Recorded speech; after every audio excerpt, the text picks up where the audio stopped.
नमस्कार साथियों, स्वागत है आप सभी का। आज की कक्षा में प्रागैतिहासिक सभ्यता स्थल ये हमारी चल रही है, इसकी चौथी क्लास थी और इससे संबंधित कुछ और इम्पोर्टेंट साइट्स जो थी वो रह गई थी, वो हमने देखी थी। अब मैंने कहा था ये टॉपिक ख़त्म हो गया है, लेकिन इसमें कुछ और छोटी छोटी चीज़ें रह गई हैं, है ना। बिल्कुल, यहाँ से एक दो वन लाइनर के कुछ फैक्ट्स बनते हैं, पूछ ले जाते हैं वो भी कभी कभी। तो इसको नेक्स्ट के क्लास के अंदर अपन इसको कर देंगे, जो भी बच गया उसको ख़त्म कर देंगे, ठीक है ना। तो फिर अब नेक्स्ट क्लास के अंदर हमारे इसमें से कुछ भी नहीं बचेगा, कुछ भी नहीं बचेगा, नो मिसिंग, सब हो जाएगा। अब यहाँ से अब आपके कुछ भी सवाल आ जाए, एक्सकेवेशन साइट्स जो उत्खनन स्थल हैं वहाँ से रिलेट करता हुआ, तो आप प्रश्न बना लेंगे उसको बढ़िया एकदम टकाटक, ठीक है। तो ये अपनी क्लास है, अपनी जो उसके ऊपर एमसीक्यू जो बनते हैं क्लास से रिलेट करते हुए, जितने भी अपन ने फैक्ट्स बताए उसके ऊपर। तो चलो शुरू करते हैं फिर। पहला सवाल ये रहा आपकी स्क्रीन पे, सभ्यता स्थल नोह निम्न में से किस नदी के किनारे अवस्थित है? बाणगंगा, मेंथा नदी, रूपारेल नदी या गंभीर नदी? नोह, जब भी ये चीज़ें बताता हूँ मैं बार बार कहता हूँ कि जो सबसे ज़्यादा इम्पोर्टेंट है वो सबसे पहले लिख दिया जाता है बोल्ड करके मोटे मोटे अक्षर के अंदर, कौन सी नदी के किनारे स्थित है, कौन से जिले में है, किसने इसका उत्खनन किया, कब किया, ये तो पता होना ही होना चाहिए। भरतपुर में है ये, तो कौन सी नदी बनेगी यहाँ पे? बाणगंगा नदी बनेगी, मेंथा नदी बनेगी क्या? ज्योग्राफी थोड़ी बहुत तो पढ़ी ही होगी आपने नदियों के बारे में, तो वैसे भी आइडिया लगा सकते हुए कौन सी नदी कहाँ पर है। तो इसका सही आंसर हो जाएगा रूपारेल नदी। ये रूपारेल नदी के किनारे अवस्थित है, ठीक है। अगर आपसे इस तरह से कूट में मिला होने में भी आ जाता है ना, अभी एक एक करके सारे जितने भी साइट्स अपन ने क्लास में किए थे उनके संबंधित इस तरह सवाल अपन ने बनाए हैं। ये तो बनाए, ये तो इस तरह के सवाल तो बनेंगे ही बनेंगे, चाहे कुछ ही हो जाए, तो चाहे कूट मिलाओ वाले सवाल हो चाहे कुछ भी हो। ये आपको ध्यान रखना चाहिए कौन सा गलत है कौन सा जोड़ा सही है, कूट मिलाने वाले। ये डायरेक्ट फैक्चुअली पूछ लिया, जैसे इस सवाल के अंदर अपन ने पूछ लिया डायरेक्ट कौन सी नदी के किनारे अवस्थित है, तो रूपारेल नदी के किनारे अवस्थित है, ठीक है। चलिए अगले सवाल पे चलते हैं। सभ्यता स्थल नौह के संदर्भ में निम्न में से कौन सा कथन असत्य है? क्या है? असत्य। यहाँ से कुषाण कालीन एवं मौर्य कालीन अवशेष प्राप्त हुए हैं। यहाँ सभी स्तरों में पकी हुई, देखिए नोट करिएगा, सभी स्तर में पकी हुई ईंटों का प्रयोग होने के प्रमाण है। उत्खनन में यहाँ कपीश्मरणी मृद पात्रों का भंडार मिला है। नौह में उत्खनन में ताम्र सामग्री भी प्राप्त हुई है। इनमें से कौन सा कथन आपको बताना है कि असत्य है? तो क्लास में मैंने समझाया था आपको यहाँ पे कि यहाँ से कुषाण कालीन मौर्य कालीन सभ्यता स्थल के अवशेष प्रमाण मिले हैं इस एक्सकेवेशन साइट से। ये बहुत इंपॉर्टेंट फैक्ट भी मैंने आपको डिस्कस किया था कि यहाँ से सभी स्तरों के अंदर पकी हुई ईंटों का प्रयोग के प्रमाण मिले हैं, सभी स्तर के ऊपर जितने भी लेवल पे खोज की गई है यहाँ पे। क्योंकि मैंने बताया था जब कोई भी खोजा जाता है तो उसमें साइट्स के लेवल्स होते हैं, जो सबसे नीचे होता है वो सबसे पुराना होता है और जो सबसे ऊपर होता है वो सबसे नया होता है। तो जितने भी लेवल्स हैं उन सबके अंदर पकी हुई ईंटों का प्रयोग हुआ है। साथ ही यहाँ पे कपीश्मरणी मृद पात्रों का भंडार भी मिला है। तो बच कौन सा गया? ये बच गया। अब देखो ये क्या, ये सही है क्या गलत है?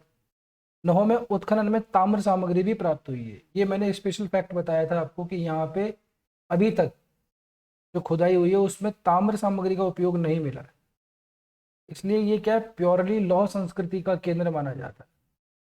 अपन ने कल जो किए थे वो सारे के सारे लौह संस्कृति से संबंधित थे।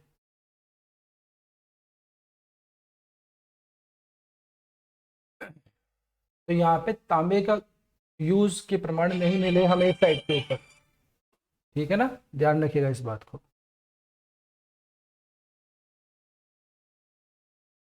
तो इसमें से असत्य कौन सा हो जाएगा? ये हो जाएगा। ये स्टेटमेंट वाइज सारी स्टेटमेंट आपको पता होने चाहिए क्या क्या मिला हुआ है यहाँ से। एक ये फैक्ट भी सबसे ज़्यादा इंपॉर्टेंट है यहाँ पे सभी स्तरों के अंदर पकी हुई ईंटों के प्रमाण सीधे सीधा पूछा जा सकता है कि निम्न में से कौन से स्थल से सभी स्तरों पर पकी हुई ईंटों के प्रयोग के प्रमाण मिले हैं, तो वो नौस भरतपुर से हुए हैं। और यहाँ पे किस, ऐसे पूछ लिया आपसे कि किस सभ्यता स्थल से ताम्र सामग्री बिल्कुल भी प्राप्त नहीं हुई है, कौन सा स्थल है, तो वो नौह होगा। तो इसमें से असत्य कथन ये हो जाएगा, ताम्र सामग्री भी प्राप्त हुई है, ये असत्य है क्योंकि यहाँ से ताम्र सामग्री प्राप्त नहीं हुई है। ठीक है, चलिए। कैलिफोर्निया विश्वविद्यालय के डॉक्टर डेविडसन के निर्देशन में निम्न में से किस सभ्यता स्थल का उत्खनन किया गया? बागौर का, कालीबंगा का, रंगमहल का, या इनमें से कोई नहीं? बताइए जरा। रंगमहल का निर्देशन, यहाँ पे भी एक मैं जब क्लास लेता हूँ तो आपको बताता हूँ कि ये थोड़ा इंपॉर्टेंट बन जाता है क्योंकि यहाँ पे इसमें विदेशी ताकतों का हाथ है। तो रंगमहल में भी है एक, कालीबंगा में है क्या? नहीं है बिल्कुल भी। यहाँ पे बागौर में है क्या? नहीं है। तो सारे के सारे क्या है, ये तीनों के तीनों ऑप्शन नहीं होंगे, ऑप्शन हो जाएगा डी, इनमें से कोई नहीं। ये जो नौह है इसमें क्या है, आर.सी. अग्रवाल, रतन चंद्र अग्रवाल और डॉक्टर डेविडसन, कैलिफोर्निया यूनिवर्सिटी के थे ये। इनके निर्देशन में उत्खनन किया गया था यहाँ पे। ठीक है, ठीक है ना भाई? तो ये इसमें विदेशी ताकत का इसमें भी हाथ है, इसलिए थोड़ा सा ये इंपॉर्टेंट फैक्ट है, ध्यान कर लीजिएगा इसको। चलो आगे चलते हैं। निम्न में से किस सभ्यता स्थल से यह ज्ञात होता है कि भारतवर्ष में ईसा पूर्व 12वीं सदी में, माने कि 1200 ईसा पूर्व, एनो डोमिनी 1200 एडी, ईसा पूर्व सदी में लोहे का प्रयोग किया जाता था? कौन से सभ्यता स्थल से प्राप्त होता है ये? सुनारी से, तिलवाड़ा से, नौह से, जोधपुरा से? तो देखो एनिमिलेशन प्रोसेस पे जाओगे अगर आप, तो तिलवाड़ा तो चलो छोड़ दो क्योंकि ये मध्य पाषाणिक सभ्यता स्थल है, इसके लिए ज़्यादा जाना जाता है ये। इसके अलावा जोधपुरा में भी हमें मिलते हैं लोह के प्रयोग के प्रमाण, सुनारी में भी मिलते हैं, नौह में भी मिलते हैं। तो यहाँ पे कंफ्यूजन बन जाता है, लेकिन जब क्लास ली थी तब मैंने समझाया था आपको कि इसका इम्पोर्टेंस जो है वो इसके लिए ज़्यादा है क्योंकि इस साइट से हमें ये पता लगता है कि 1200 ईसा पूर्व के अंदर भी, इतने पुराने टाइम में भी भारत के अंदर लौह संस्कृति विद्यमान थी, लोग लोहे का प्रयोग करते थे। इसलिए इसको क्या आदि वैदिक भी संस्कृति भी कहा जाता है, आदि वैदिक संस्कृति, है ना, आदि वैदिक काल। वैदिक काल को दो भाग में डिवाइड करके देखते हैं अपन, ऋग वैदिक और वैदिक या उत्तर वैदिक। तो ऋग वैदिक काल जो है वो 1500 ईस्वी से 1000 ईस्वी के बीच का है, और वैदिक काल जो है वो 1000 ईसा पूर्व से लेकर के और 600 ईसा पूर्व का है, ईसा पूर्व।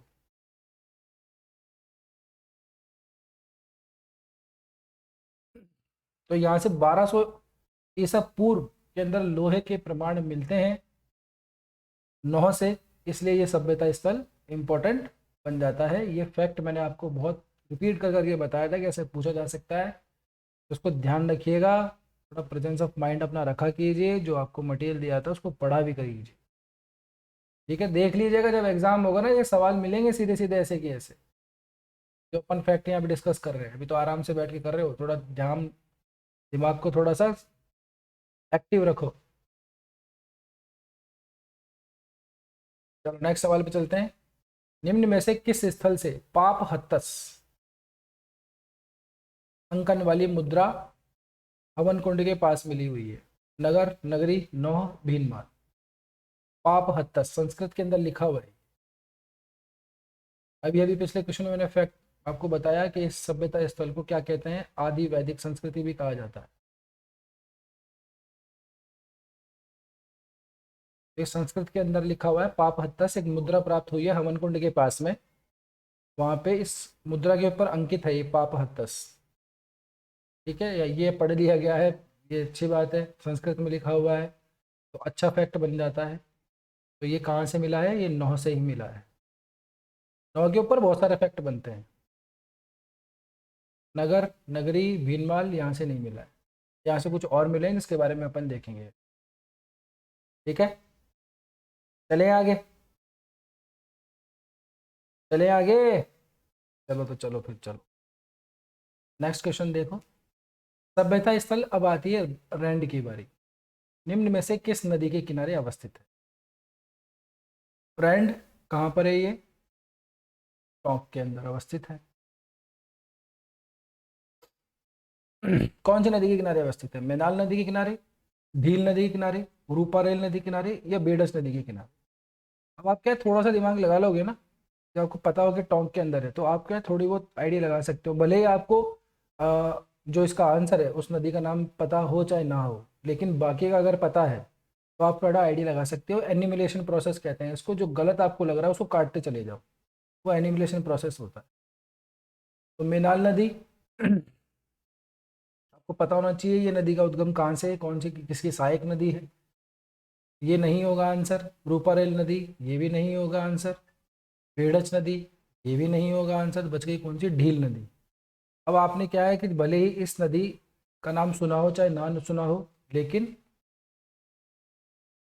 एनिमिलेशन प्रोसेस के जाने के बाद में आंसर ऐसे बन जाता है। तो ढील नदी के किनारे अवस्थित है सभ्यता स्थल रैंड, जो कि स्थित है टोंक जिले के अंदर। बहुत इंपॉर्टेंट है ये, इसके बारे में फैक्ट अब लगातार आएंगे, देखना जरा। चलो आगे सवाल पे चलते हैं, नेक्स्ट सवाल के ऊपर। निम्न में से कौन सा सभ्यता स्थल रैंड के उत्खनन से संबंधित, निम्न में से कौन, ये थोड़ा सा मिसप्रिंट हो गया है इस टाइप। निम्न में से कौन, काट दीजिए सभ्यता को। अच्छा नहीं, सही है यार, एक सेकेंड।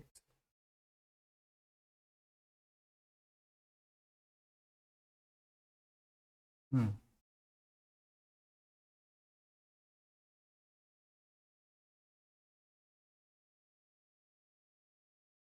निम्न में से कौन सभ्यता स्थल रैंड से, रैंड के उत्खनन से संबंधित है? दयाराम साहनी है, डॉक्टर केदारनाथ पुरी हैं, एच डी सांकलिया हैं, या फिर ए एवं बी दोनों हैं, यानी कि ये दोनों हैं। कौन है इसके उत्खनन से संबंधित? किसने उत्खनन करवाया था? किन किन निर्देशन में उत्खनन हुआ था? बताओ जरा। इसका आंसर होगा ए एवं बी दोनों। दयाराम साहनी इन्होंने 1938-39 के अंदर उत्खनन किया। केदारनाथ पुरी इन्होंने 1938 से 40, ये इनका टाइम पीरियड था। ठीक है, तो दोनों ही संबंधित हैं इससे, साथ साथ ही किया था इन्होंने। कुछ टाइम के बाद में दयाराम साहनी किसी और काम में बिजी हो गए होंगे, ये 40 तक इनके निर्देशन में काम चलता रहा। तो दोनों ही आंसर होंगे इसके। तो इसका सही आंसर हो जाएगा उपयुक्त ए एवं बी दोनों। ठीक है, रैंड इंपॉर्टेंट साइट है, लौह संस्कृति से संबंधित है ना। भारत का टाटा नगर भी कहते हैं इसको, राजस्थान का टाटा नगर ना, प्राचीन टाटा नगर कहा जाता है उसको। बहुत ज़्यादा मात्रा के अंदर यहाँ पे सिक्के प्राप्त हुए हैं। 3,000 से ज़्यादा सिक्के प्राप्त हुए हैं यहाँ से, 3,000 से ज़्यादा। तो भंडार था ये एक तरीके से।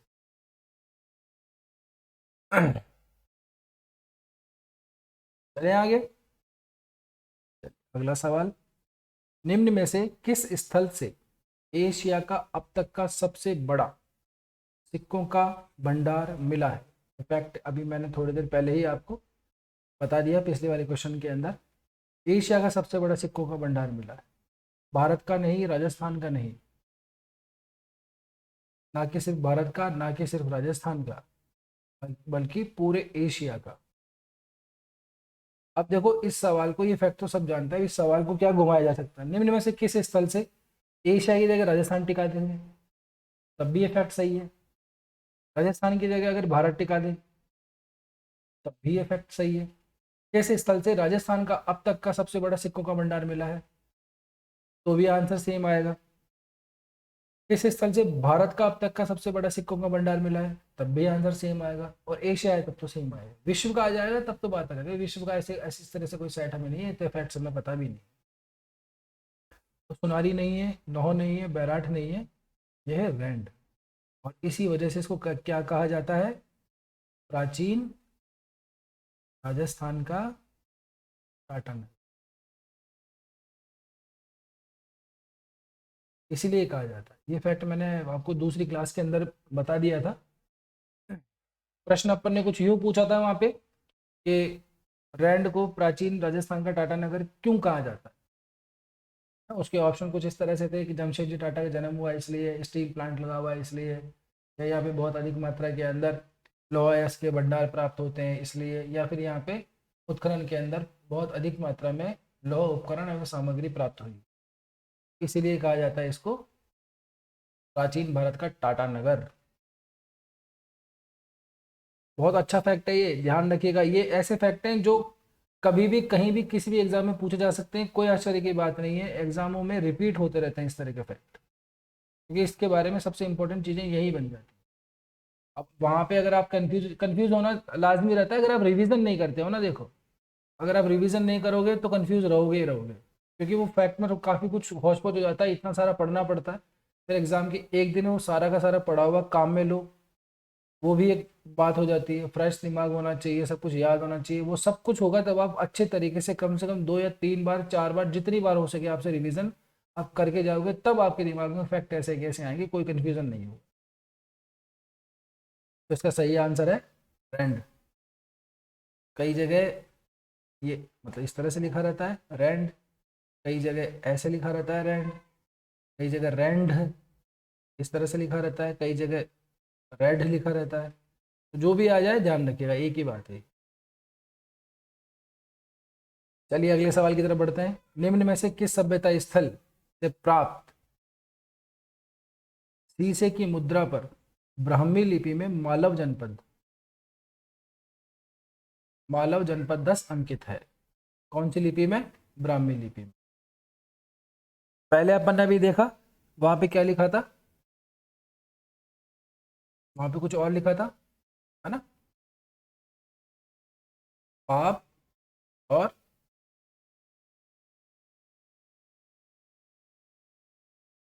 हत्तस, है ना? पाप हत्तस लिखा हुआ था वो। यहाँ पे जो प्राप्त हुआ है उसमें क्या लिखा हुआ है मुद्रा के ऊपर? मालव जनपद 10। पाप हत्तस 9 से संबंधित हो गया। मालव जनपद 10 किससे संबंधित है? किसी मुद्रा के ऊपर लिखा है, शीशे की एक मुद्रा है, उसके ऊपर एक सिक्का है शीशे का, उसके ऊपर लिखा हुआ है ब्राह्मी लिपि के अंदर ये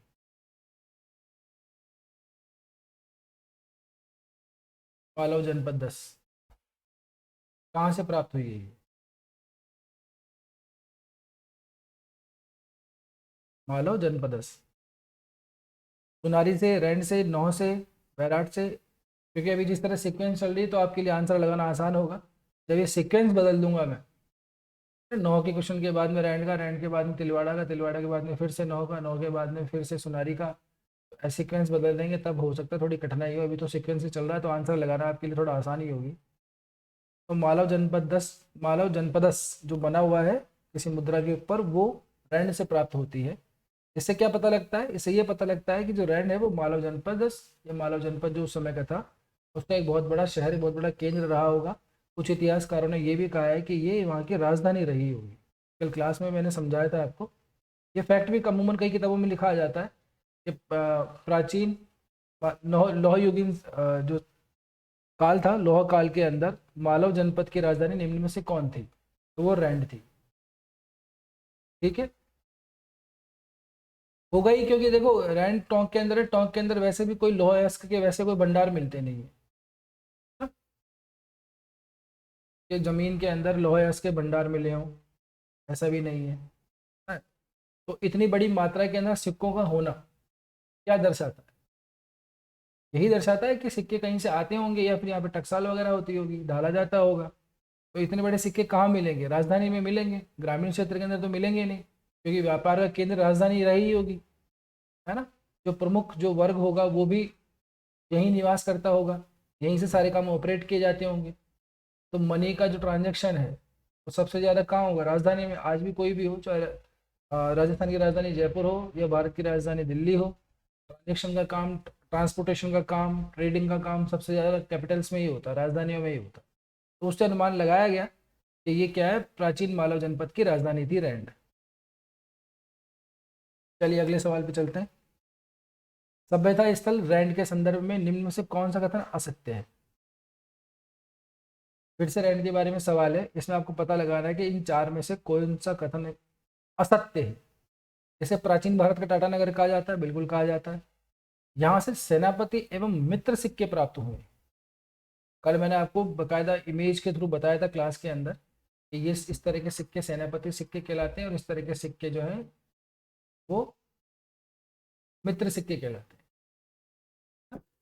मित्र सिक्का अपन ने देखा थोड़ा सा वो इसमें अंडाकार शेप में था इस तरह, अग्निमित्र द्वारा चलाया गया तो उसके नाम से इसको मित्र सिक्का कहा गया। फिर उसके बाद में फिर और लोगों ने चलाया। सेनापति था वो पल्लव शासक था, के द्वारा चलाया गया था। तो सिक्कों के टाइप्स हो जाता है, जैसे यूनानी सिक्के, ड्रम सिक्के, फिनलैंड ने सिक्के चलाए, ड्रम सिक्के चलाए, शीशियन पार्थियन सिक्के। तो जिस शासक के द्वारा, जिस डायनेस्टी के द्वारा कोई सिक्के चलाया जाता है कुछ स्पेशल शेप का, तो उसको उसके नाम से जाना जाता है। ऐसा नहीं है कि सिक्के के ऊपर सेनापति की चित्र मिलेगा आपको, या फिर मित्र सिक्के के ऊपर दो हाथ मिलेंगे, ऐसे दो दोस्त मिलेंगे आपस में हाथ मिलाते हुए गले मिलते हुए, तो मित्र सिक्का हो गया। ऐसा नहीं होता। जो कोई डायनेस्टी है उसके द्वारा चलाए गए, बहुतायत में चलाए गए सिक्के जो हैं उसके नाम से उन सिक्कों का नामकरण कर दिया जाता है। ठीक है, तो ये भी यहाँ से प्राप्त होते हैं, रैंड से। और इसके अलावा रैंड के मृद भांडों में गोल्ड 100 से अधिक रिंग वेल्स प्राप्त हुए हैं। रिंग वेल्स भी मैंने आपको कल समझाया था इमेज के थ्रू कि इस तरह से एक के ऊपर एक इस तरह से जोड़ करके चिपका करके इस तरह से वो बिल्कुल एक कुआं टाइप का बना दिया जाता था, जो बेसिकली ड्रेनेज के काम में आता था, निकासी के काम में आता था, ड्रेनेज के काम में आता था, टॉयलेट वगैरह का पानी और भी बहुत कुछ। कुछ जगह पे ऐसा है कि यहाँ पे जो अपनी वस्तुएं, कुछ कीमती सामान या कुछ इंपॉर्टेंट कुछ भी कोई चीज़ होती है उसको छुपाने के काम में भी इस चीज़ों को लिया जाता था। तो यहाँ पे बड़ी मात्रा में मिले हैं, यहाँ से 115 के आसपास रिंग वेल्स होने के प्रमाण मिले हैं, तो ये भी कथन सत्य है। तो आंसर क्या हो जाएगा? असत्य कौन सा कथन है? कोई सा भी कथन असत्य नहीं है, निम्न में से उपयुक्त में से कोई नहीं, ये इसका आंसर हो जाएगा। ठीक है, अभी इस तरह के फैक्ट आपको नहीं मिलेंगे जल्दी से, ना इस तरह के सवाल मिलेंगे आप। अगर किसी को ऐसा है कि क्या है इस तरह के सवाल पूछे हुए हैं, रिपीटेड हैं, तो ये सब फ्रेश क्वेश्चन होते हैं। कुछ जो चीज़ें हैं जो बार बार पूछी जाती है वो तो पूछनी है ही है, वो तो आपको हर जगह रिपीटेड मिलेंगे। अब जैसे साहब वही वाली बात, भारत का पहला प्रधानमंत्री कौन था? अब इसमें क्या ही नया कर सकते हैं सवाल के अंदर, ये तो जनरल सी बात है ना। तो इसमें कोई रिपीटेड या कोई इस तरह का है कि सब वहाँ से कोई ये प्रश्न उठाया हुआ है, तो ऐसा कुछ भी नहीं होता। जनरल क्वेश्चन होते हैं वो तो होते ही होते हैं। बाकी कुछ फैक्ट्स जो होते हैं, कुछ नए फ्रेश क्वेश्चन है, वो ज़्यादा इंपॉर्टेंट तो बन ही जाते हैं। लेकिन रिपीटेड क्वेश्चन को और जनरल फैक्ट्स को डालने का रीज़न ये होता है कि ये तो आपको पता होना ही होना चाहिए। अगर इस तरह के इजी सवाल भी आप गलत करके आएंगे तो क्या बट्टी की दूर सिलेक्शन लेवल फेर थे हैं? चलो, ध्यान रहेगा। प्राचीन भारत का टाटा नगर, सेनापति मित्र सिक्के, रिंग वेल्स भी मैंने इमेज के थ्रू दिखा दी थी आपको क्लास के अंदर। ये सब यहाँ से मिलते हैं, तो इसमें से कौन सा कथन असत्य हो जाएगा? कोई सा भी साहब असत्य नहीं है, सारे के सारे सत्य हैं। चलो आगे चलते हैं। सभ्यता स्थल नगरी किस जिले में अवस्थित है? देखो कितना सिंपल सा सवाल, नगरी। अब यहाँ पे कंफ्यूज हो जाते हैं स्टूडेंट। टोंक है क्या, उदयपुर है क्या, राजसमंद है क्या, चित्तौड़ है क्या? कौन सा आंसर सही होगा? एक नगरी है और एक नगर है, दोनों के अंदर बस छोटी की मात्रा का फर्क है और कुछ फर्क नहीं है। तो जो नगरी है वो टोंक के अंदर अवस्थित है, सॉरी नगर जो है वो टोंक के अंदर अवस्थित है ना। और जो नगरी है वो उदयपुर में नहीं है, वो राजसमंद में नहीं है, वो चित्तौड़ के अंदर अवस्थित। ठीक है, इस सवाल को पूछने का रीजन यही होता है कि स्टूडेंट कंफ्यूज हो जाते हैं और आपको ऑप्शन के अंदर हमेशा अगर नगर दे रखा है तो चित्तौड़ जरूर मिलेगा, है ना, टोंक के साथ साथ। और अगर नगरी दे रखा है तो भी आपको टोंक और चित्तौड़ साथ साथ मिलेंगे, ताकि थोड़ा सा कंफ्यूजन क्रिएट हो। तो आपको ध्यान रखना है इस बात का। याद कर, अगर कोई भी कुछ भी याद नहीं होता तो वैसे भी सिंपल याद कर सकते हो। देखो टोंक जो है उसके अंदर इस तरह जो इसमें कोई मात्रा नहीं है ना, किसी भी तरह की। तो उस तरह की इस शब्द के अंदर भी कोई मात्रा इस तरह से नहीं आती ओ के अलावा, टोंक के अलावा। नगरी के अंदर छोटी की मात्रा है, और इसी तरह से ई की मात्रा किसके अंदर बन जाती है, नगरी के अंदर बड़ी ई की मात्रा, चित्तौड़ के अंदर छोटी ई की मात्रा।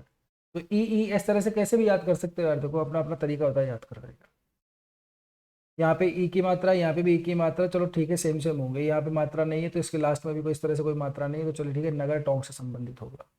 जैसे भी तुम्हें ठीक लगे वैसे याद कर लो, बस याद रखना जरूर, एग्जाम के अंदर क्वेश्चन आपका गलत नहीं होना चाहिए।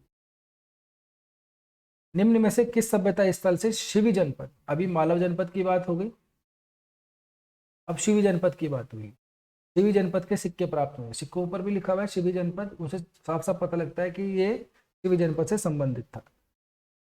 शिवी जनपद आपको पता होना चाहिए कौन सा प्राचीन टाइम में किसको कहा जाता है, ये भी अपन लेंगे, जल्दी ही लेंगे इसको भी, कि प्राचीन नाम कौन सी जगह के कौन कौन से हैं। अभी अपन ने स्टार्ट ही किया है, वहां से चल रहे हैं अपन, पाषाण काल से, पाषाण काल से लोह युग मृदभांड परंपरा तक आए हैं। अब जब इसकी बारी आएगी तब अपन ये भी कर लेंगे, तो फिर भी आपको छोटा मोटा पता ही होना चाहिए शिवी जनपद का एरिया कौन सा है ना।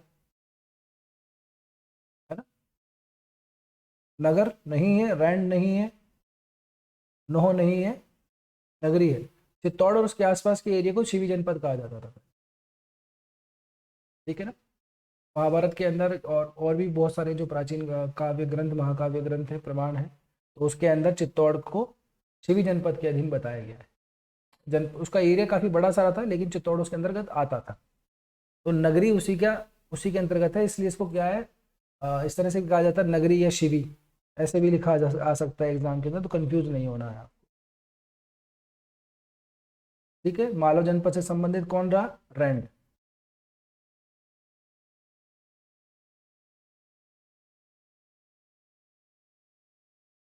मालव जनपद से रैंड संबंधित है और शिवी जनपद से नगरी टोंक संबंधित है, सॉरी, हाँ, नगरी चित्तौड़ संबंधित।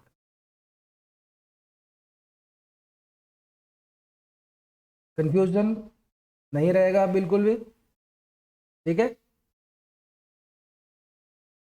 शिवी जनपद, नगरी चित्तौड़, मालव जनपद, रैंड, टोंक। आगे चले, चलो तो चलो फिर। नगरी सभ्यता स्थल का उत्खनन निम्न में से किस पुरातत्ववेत्ता द्वारा किया गया, दयाराम साहनी, वीएन मिश्र, आरसी अग्रवाल, डीआर भंडारकर। देखो अपन क्या करेंगे, जब इस तरह की ये चीजें खत्म हो जाएंगी, क्लास हो जाएंगी, जब अपने प्रॉपर तरीके से क्लास हो जाएंगी, तब अपन क्या करेंगे, टेबल के थ्रू आपको थोड़ा समझा दूंगा, है ना। एक शॉर्ट, थोड़ा सा आपको एक शॉर्ट नोट्स बन जाएगा, टेबल बन जाएगा। उस टेबल के अंदर क्या होगा कि एक तो सारे सभ्यता स्थल एक तरफ आ जाएंगे, है ना, इस तरह से। तो यहाँ पे तो क्या है, सभ्यता स्थल काम में आ जाएंगे आपके, जैसे कुछ भी हो गया, नगरी हो गया, जोधपुरा हो गया, सोनारी हो गया, बागौर हो गया, फिर उसके सामने उसके उथनकर्ता का नाम दे देंगे अपन इस तरह से, कब किया गया, ये आ जाएगा। देन उसके नेक्स्ट कॉलम के अंदर आ जाएगा कि कौन से नदी के किनारे है, रिवर आ जाएगी यहाँ पे। जो एक फैक्ट है ना, वो एक मतलब जो इंपॉर्टेंट फैक्ट है वो आपको एक टेबल के अंदर मिल जाएगा सारा ऐसे जैसे। तो ये सब पढ़ने के बाद में जब रिवाइज करने का टाइम आएगा तो वो चीज़ें ऐसे कैसे आपको याद होंगी, भले ही तो आप उसका प्रिंट निकाल कर या कैसे भी उसको करके अपनी दीवार पे चिपका लेना, टेबल पर रख लेना, कॉपी पे कहीं पे भी रख लेना, उसको दोहराने के लिए काम आता है वो रोज रोज। तो ये फैक्ट चीज़ें क्या याद रह जाएंगी आपको। फिर अपन ऐसा करेंगे, क्योंकि ये मैंने आपको कहा 10-15 के आसपास हैं सारे के सारे, जितने भी उत्खनन करता है वो, तो एक तरफ क्या करेंगे, सारे के सारे उत्खनन, ये आप काम आप खुद से भी कर सकते हो। ये सब ने अपना ऑलमोस्ट कंप्लीट हो गया, थोड़े बहुत बच रहे जो अपन नेक्स्ट क्लास में कर लेंगे। तो जितने भी उत्खनन करता है उनका नाम लिखो, अलग तरीका अपनाओ। जैसे दयाराम साहनी लिख लिया एक तरफ, वीएन मिश्र लिख लिया, अब इन्होंने किस किस जगह की खुदाई की थी वो सारे उनके सामने लिख लो, तो उससे क्या है आपको ज़्यादा आसानी से याद हो। इतने सारे सभ्यता स्थल फिर बार बार नाम याद करोगे तो कन्फ्यूजन हो जाएगा, क्योंकि जो कॉमन होता है ना, जो आपने वेन डायग्राम्स देखा हो इस तरह से, जो कॉमन होता है ना वो कॉमन थोड़ा जल्दी याद हो जाता है, इसमें ज़्यादा बार बार रिपीटेंस होता है। तो दयाराम साहनी लिख लिया, कुछ भी लिख लिया, तो उसके सामने किन किन सभ्यता स्थल की इन्होंने खोज की है ना। अमलानंद घोष उन किस किस की है, दयाराम साहनी ने किस किस की है, वीएन मिश्र कहाँ कहाँ से है, आरसी अग्रवाल किस किस से संबंधित है, उनके सामने उन साइट्स का नाम लिख लो ऐसे कैसे। तो आपको पता लग जाएगा, अच्छा ये तो 5 से संबंधित है, 6 से संबंधित है, इसने 2 से संबंधित है, ये 1 से संबंधित है, ये तो 8-9 से संबंधित हो गए। तो उससे क्या आसानी होगी याद करने के अंदर, ये काम खुद से भी कर सकते हो आप। बाकी अपन तो देख लेंगे, करवा ही देंगे। तो इसमें दयाराम साहनी नहीं है, बी एन मिश्र भी नहीं है, आर सी अग्रवाल भी नहीं है, इसके हो गया आंसर डी आर भंडारकर। नगरी के जो उत्खनन कार्य किया गया था वो डॉक्टर डी आर भंडारकर के निर्देशन के अंदर किया गया था, ध्यान रखिएगा इसको। नगरी के अंदर भंडारा भरा हुआ है, नगरी में क्या है, भंडारा है, तो भंडारा से भंडारकर। याद करने का सबका अपना अपना तरीका है, आपको जैसे ठीक लगे याद कर लो। पर मैं आपको सलाह दूंगा कि वो जो स्लोगन वन लाइनर वाले याद करते हैं ना, जैसे कोई भी फैक्ट हो गया सारे कि इसने फलाना ढिकड़ा नहीं यहाँ किया, कुछ भी एक अपने हिसाब से बना लेते हैं, फूल पत्ती क्लास या वो फूल पत्ती अटक के या कुछ भी, शाम को भैंस का, कहते हैं क्या क्या लोग बाग बनाते हैं, उससे फिर वो याद करने की कोशिश करते हैं। अब उसका एक नुकसान ये होता है कि अब आपको क्या वो स्लोगन भी याद करना है, स्लोगन के जो कीवर्ड्स हैं उनको आपको याद करना है, और वो एक आध फैक्ट हो तो याद करने का ठीक भी लगे। राजस्थान की जीके के अंदर फैक्ट ही फैक्ट ज़्यादा है, तो वो कितना स्लोगन बना के याद करोगे आप। उसका बेहतर तरीका यही है कि बस रिवाइज करे जाओ और प्रैक्टिस करे जाओ, रिवाइज करो प्रैक्टिस करो।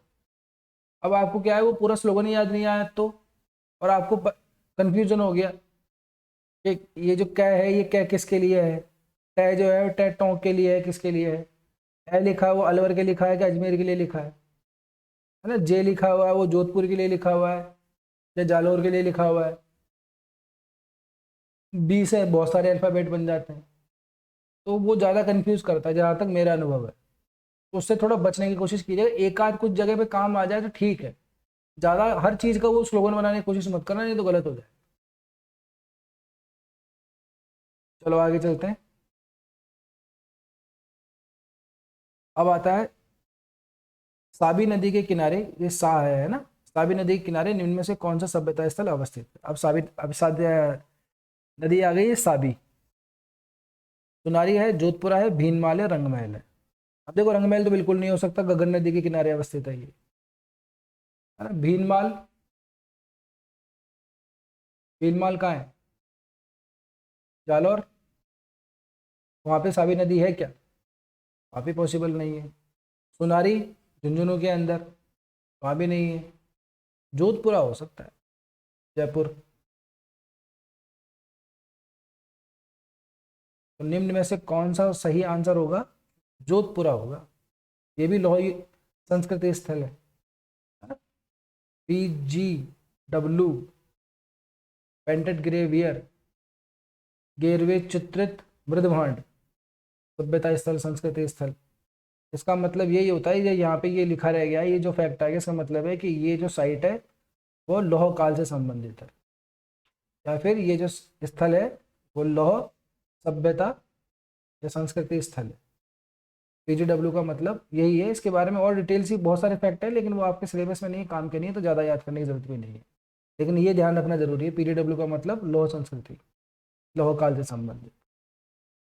चलिए नेक्स्ट क्वेश्चन पे चलते हैं। निम्न में से किस सभ्यता स्थल से लौह अयस्क से धातु का निष्कर्षण करने के प्रमाण प्राप्त हुए हैं। लौह अयस्क से धातु के निष्कर्षण करने के प्रमाण प्राप्त हुए। कल वाली क्लास में मैंने बताया था कि यहाँ पे एक्चुअली क्या दो तरह की भट्टियाँ लगी हुई है, इस तरीके से एक चीज़ मिली है। तो एक तो ओपन है, दूसरी जगह पे क्या है, नीचे टेम्परेचर वगैरह फायरिंग वगैरह का थोड़ा सा प्रमाण मिला है, जिससे पता लगता है कि यहाँ पे क्या है, टेम्परेचर कंट्रोल किया जाता था। तो इस तरह की दो भट्टियाँ जो होती हैं वो धातु निष्कर्षण के में काम में आती है। अगर आपने अपनी सीनियर क्लास में 9th में 10th में कभी पढ़ा है तो होगा ये, है ना। निक्षालन, प्रगलन, अपक्षेपण, अवक्षेपण, ये धातु निष्कर्षण की कुछ इस तरह से मेथड होते हैं। धातु को अलग करना, एक तो लोहा अयस्क मिल गया, चलो ठीक है, लोहा मिल गया ठीक है, लेकिन हमें ये भी प्रमाण मिले कि इंजीनियरिंग का थोड़ा केमिकल तरीके से, है ना, थोड़ी केमिस्ट्री का भी ज्ञान तो हमें पता तो लगे। इंडस्ट्री तो थी ही ना यहाँ पे, बिना उसके तो कैसे काम चलाया जा सकता है। तो उसके साफ साफ जो प्रमाण मिले वो कहाँ से मिले, जोधपुरा से मिले, तिलवाड़ा से मिले, रंगमहल से मिले। तिलवाड़ा से नहीं मिले, मीजोलिथिक एज साइट है। रंगमहल से भी नहीं मिले, विराटनगर बैराट, बेसिकली ये बहुत टेम्पल्स वगैरह ले जाना जाता है। हालांकि यहाँ पे क्या पाषाण युग से लेकर के और बिल्कुल मुगल काल तक के जो साइट्स मतलब जो प्रमाण है वो सब कुछ मिलते हैं यहाँ पे। तो यहाँ लेकिन यहाँ पे क्या है, धातु निष्कर्षण किस तरह से प्रमाण नहीं मिले, भट्टियाँ नहीं मिली, ये जोधपुरा से मिले, ये बहुत इंपॉर्टेंट फैक्ट है। और ये पूरे राजस्थान में 2 जगह से मिले हैं सिर्फ, एक तो जोधपुरा और एक साइट और है, उसके ऊपर अगला नेक्स्ट क्वेश्चन अपन देखेंगे। 2 ही जगह से मिले हैं। अब जहाँ पे इस तरह की चीजें आ जाती केवल सिर्फ ना, कहाँ कहाँ से मिले, 2 ही जगह से मिले हुए हैं। अब 2 ही जगह से मिले हुए हैं तो बहुत इंपॉर्टेंट बन गया फिर ये। तो धातु निष्कर्षण, लोहे अयस्क से धातु को हटाना, इससे क्या पता लगता है, इससे पता लगता है कि उनको केमिस्ट्री का बहुत तगड़ा अच्छा खासा ज्ञान था, थोड़ी इंडस्ट्री भी डेवलप थी। अगर भट्टियां लगी हुई हैं, लोहे अयस्क से लोहे को बिल्कुल प्योर करके निकाला जा रहा है, तो मतलब उद्योग तो था ही ना वो, और उसके अंदर कितनी सारी केमिकल इंजीनियरिंग की जरूरत पड़ी होगी। तो उस ज्ञान का हमें पता लगता है, इसलिए वो जगह थोड़ी सी इंपॉर्टेंट बन जाती। ठीक है, चलो आगे देखो। सभ्यता स्थल जोधपुरा के संदर्भ में निम्न में से कौन सा कथन सत्य है? यहाँ मकान की छतों पर टाइल्स का प्रयोग एवं छप्पर छाने का रिवाज था। छतों के ऊपर टाइल्स, ये अब देखा जाता है मकानों के अंदर, पहले नहीं था। अब जो कुछ मकान, जब जो अब जो नए घर बना रहे हैं वो कोशिश होती है उसकी टाइल्स वगैरह लगा लें, ताकि वो पानी वानी जो सीलिंग वगैरह नहीं हो, टपके नहीं पानी जमीन उसके अंदर, छत थोड़ी सी फट जाती है तो पानी क्या रिसने लग जाता है नीचे, सिंगल फ्लोर वाले में अक्सर। तो छतों पे टाइल लगा दी जाती है, कुछ इस तरह का लेप लगा, कुछ इस तरह से कर दिया जाता है ताकि क्या छत रिसे नहीं। डिश ऑन स्टैंड भी प्राप्त हुआ है, कल मैंने बताया था डिश ऑन स्टैंड क्या होता है। इस तरीके की एक चीज होती है, एक तरीके से नीचे और ऊपर दोनों तरफ से सेम सा ही होता है। नीचे इस तरह से लगा दिया गया है इसको, और ऊपर से ये थोड़ा खड़ा रह गया। अब यहाँ पे क्या है, कोई भी आप फूड या कुछ भी चीज़ खाने पीने का उसको रख लो, अब सामूहिक रूप में खा लो या अकेले खा लो, खड़े होके खा लो या फिर बैठ के खा लो, ऐसे ही खा लो आपकी जगह जैसे। तो वो डिश ऑन स्टैंड प्राप्त हुआ है। मैंने आपको इमेज भी दिखाई थी कि क्या होता है डिश ऑन स्टैंड, क्या ये प्राप्त हुआ है, आपको पता लगाना है कहाँ से इसी जोधपुरा से प्राप्त हुआ है क्या। यहाँ से पीजीडब्ल्यू संस्कृति का ये पीजीडब्ल्यू संस्कृति का एक महत्वपूर्ण स्थल था। अभी थोड़ी देर पहले बताया, पीजीडब्ल्यू का मतलब पेंटेड ग्रेवियर, चित्रित धूसर मृदभांड या चित्रित गिर, इसको सलेटी भी कह देते हैं। ग्रे का, इस ग्रे तो समझ गया, पेंटेड यानी चित्रित, ग्रे यानी सलेटी, वियर यानी मृदभांड। उसको दूसर भी लिखा जाता है सलेटी की जगह कई बार। तो उसका मतलब ये है कि ये लौह काल से संबंधित है, ये जो साइट है ये लौह युगीन सभ्यता स्थल है। तो उसका एक महत्वपूर्ण स्थान था, ये क्या था, जोधपुरा। इन तीनों में से कौन सा सही है आपको दिखाना है, या फिर ये तीनों के तीनों ही सही? तो बिल्कुल इसका आंसर हो जाएगा डी। ये क्या है, तीनों के तीनों ही सही है, कोई सा भी इसमें से गलत नहीं है। तो अपन टाइल्स का रिवाज जोधपुरा में ही मिलता है। डिश ऑन स्टैंड भी यहाँ से मिला हुआ है स्पेशल तरीके का, ये भी जोधपुरा के अंदर मिला हुआ है। पीजीडब्ल्यू संस्कृति का तो है ही है, क्योंकि अब जो हम क्लास कर रहे हैं वो सारे के सारे लोह कालीन ही कर रहे हैं। तो इसका आंसर हो जाएगा डी, उपयुक्त सभी। नेक्स्ट, यहाँ से उत्खनन में लौह अयस्क से लौह धातु का निष्कर्षण करने वाली भट्टियां मिली हैं, अभी जो अपन ने देखा। उसके अलावा यहाँ से कुषाण कालीन एवं मौर्य कालीन सभ्यता के अवशेष मिले। उपयुक्त में से निम्न, उपयुक्त जो कथन है वो निम्न में से किस सभ्यता स्थल से संबंधित है? अभी मैंने बताया कि ये जो है लौह अयस्क से धातु निष्कर्षण वाला काम 2 जगह से मिले पूरे राजस्थान में।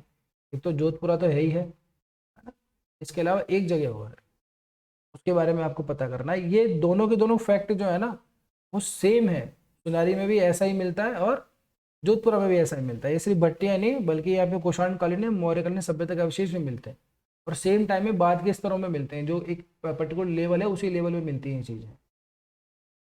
तो ये सवाल बन जाता है, कल जब मैं क्लास रहा तब समझाया था किस तरह का सवाल बनता है कि जब दो साइट्स के अंदर बहुत ज़्यादा सिमिलरिटी आ जाती है तो वहाँ से सवाल बनने के चांसेस होते हैं पूरे पूरे।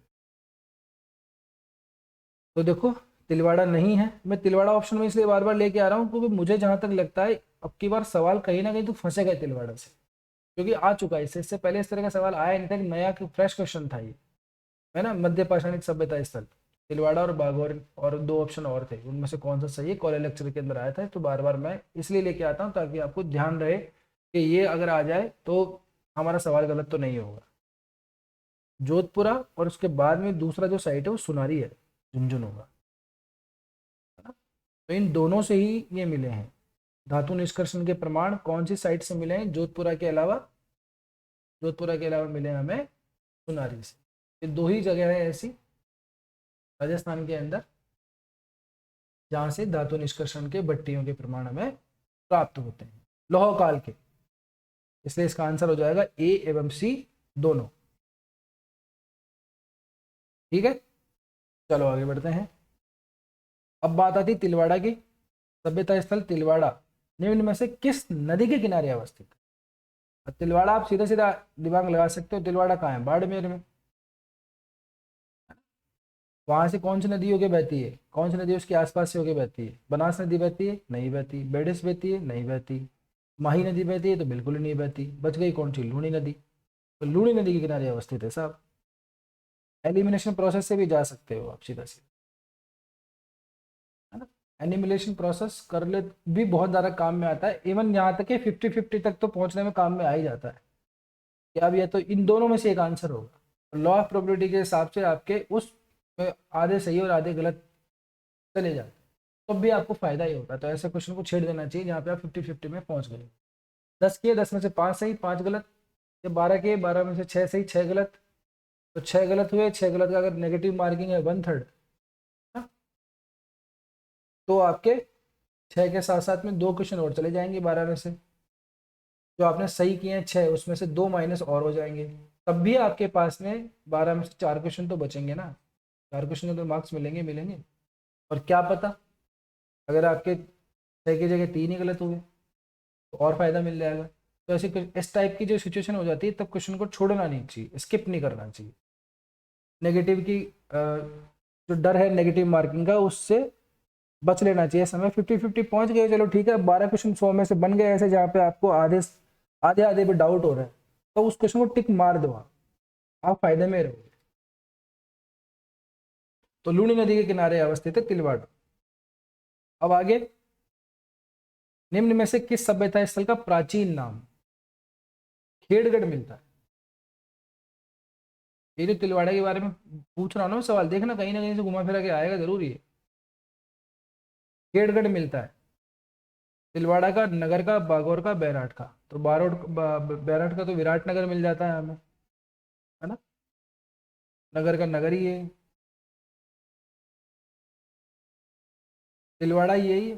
तिलवाड़ा का प्राचीन नाम खेड़गढ़ मिलता है।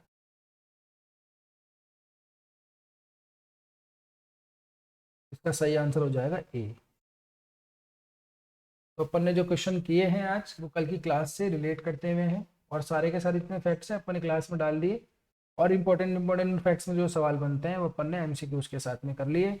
अब जो हमारी नेक्स्ट जो क्लास होगी उसके अंदर मैं सोच रहा था ये टॉपिक बिल्कुल ख़त्म हो गया है, लेकिन फिर मुझे लगा कि नहीं, इसमें कुछ और फैक्ट्स भी रह गए हैं, वो भी बता देने चाहिए। अब आपको वो ध्यान देखो, पढ़ना जरूरी है। एक बार नज़र के सामने से भी आ जाता ना, तो हमारा क्या सबकॉन्शियस माइंड होता है, उसके अंदर चीज़ें बहुत सारी संग्रहित हो जाती हैं, हमें पता भी नहीं लगता। तो कई बार ऐसा होता है कि क्वेश्चन देखा, उसके अंदर जो सही ऑप्शन होता है उसको देख के लग जाता है कि अरे ये बस, भले ही उसके कुछ भी याद नहीं आ रहा हो आगे पीछे का, लेकिन थोड़ा आइडिया लग जाता है कि यार ये सही होना चाहिए, यही आंसर होना चाहिए। तो वो उसका वो ऐसे अनायास नहीं हुआ है, तुक्का नहीं लगा है एक्चुअली। उसका मतलब आप क्या, आपने कहीं ना कहीं पढ़ा है उसको, एक बार पढ़ा है, सरसरी निगाहों से देखा है, सुना है, कुछ भी करा है, तो वो हमारा जो सबकॉन्शियस माइंड होता है, अवचेतन मस्तिष्क, उसके अंदर बैठ जाता है। और उसके अंदर इतनी सारी जानकारियां होती हैं हमें पता नहीं होती, तो वहां से वो पहली मर्तबा के अंदर क्लिक हो जाता है ना, वो आंसर बन जाता है। तो इसलिए क्या है, कुछ छोटी मोटी और हमारे पास फैक्ट हैं, कुछ इंपॉर्टेंट फैक्ट भी, ऐसी बात नहीं है, पूछे हुए भी हैं, तो वो अपन आपकी कक्षा में कर लेंगे। इस तरह से फिर हमारे टॉपिक खत्म हो जाएगा। देन फिर अब अपन आगे बढ़ेंगे राजस्थान के राजपूत राजवंश या राजस्थान के जो शासक राजवंश है उनका इतिहास शुरू करें। ठीक है, तो बस आज के लिए इतना ही। अभी वीडियो पसंद आया हो तो लाइक करो, शेयर करो अपने दोस्तों के साथ, सहपाठियों के साथ। और अगर आप नए हो तो चैनल को सब्सक्राइब कर लो, बगल के अंदर बेल आइकन है उसको भी दबा देना, ताकि आप टाइम पे नोटिफिकेशन पा सको।